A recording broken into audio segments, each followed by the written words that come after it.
Hello guys, welcome to my new blog. তো আজকের ব্লগে একটা জিনিস শেয়ার করছি। সকালবেলা ঘুম থেকে উঠে মানুষের একটাই রুটিন হয়। সেই রুটিনটা কি? রুটিনটা প্রথমে উঠেই তো পায়খানা করা, তারপর একটু ফ্রেশনেস হওয়া, ফ্রেশ আবহাওয়া নেওয়া, ঠিক আছে? কারণ সকালবেলা একটু মর্নিং ওয়াক করলে নাকি শরীরটা ভাল লাগে আর নিজেকেও ভাল লাগে। তো সকালের আবহাওয়াটা দেখেন, এখানে দেখাচ্ছি। আর আমি যেখান দিয়ে যাচ্ছি সেই রাস্তাটা দিয়ে, যেটা দিয়ে আমি প্রতিনিয়ত গিয়ে থাকি। আর আজকে একটা জিনিস দেখাবো যে চারপাশে কীরকম শাকসবজি আছে, কে কীরকম চাষবাস করে সেই সম্পর্কে এই ভিডিওটা হচ্ছে। তো দেখাচ্ছি।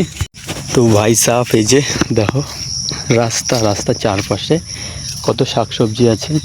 এই যেগুলো যে আমরা লাগিয়ে থাকি, ঠিক আছে? তো সেই ধানগুলো কিন্তু এখানে ধানের বীজ রোপণ হয়েছে। আর এদিকে পাট ক্ষেত। তো সকালের নেচারটা কেমন লাগলো? তো আমরা যখন এরকম ভিডিও বানিয়ে থাকি, তো রাস্তা দিয়ে যাওয়ার জন্য কিন্তু প্রচুর এখানে খুব কাদো জমেছে, কারণ কালকে রাত্রে প্রচুর বৃষ্টি হয়েছে।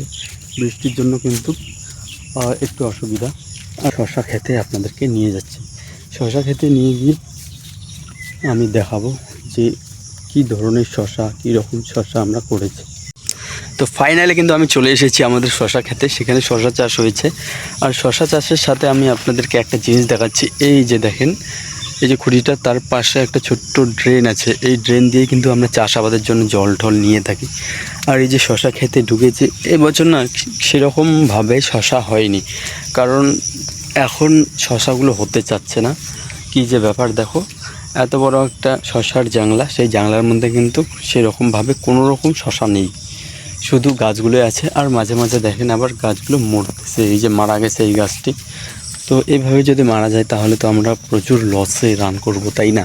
মানে আমাদের যে গ্রোথটা আছে সেই গ্রোথটা সেভাবে হবে না আমরা যেভাবে চাচ্ছি। কিন্তু আমি সেগুলো তোমাদেরকে দেখালাম যে কি হয়েছে, কি চাষবাস হয়েছে, রাস্তার পর্যায়টা কি আছে, সেই রকম বিষয়ে কিন্তু তোমাদেরকে দেখানো হলো। তো এখন একটা জিনিস আপনারা ভাবেন, আপনারা বিলিভ করেন যে এভাবে যদি চলতে থাকে তাহলে কিন্তু যে শশা খেতি বা শশার চাষ করা হয় সেক্ষেত্রে কিন্তু আমাদের লসই হবে। কারণ যদি একটা শশার জাংলা করতে কিন্তু সেখানে প্রচুর খরচা হয়, সেই খরচা অনুযায়ী যদি আমাদের ফলন না হয় বা ফল না হয় তাহলে কিন্তু আমরা একটু লসের দিকে যেতে পারি।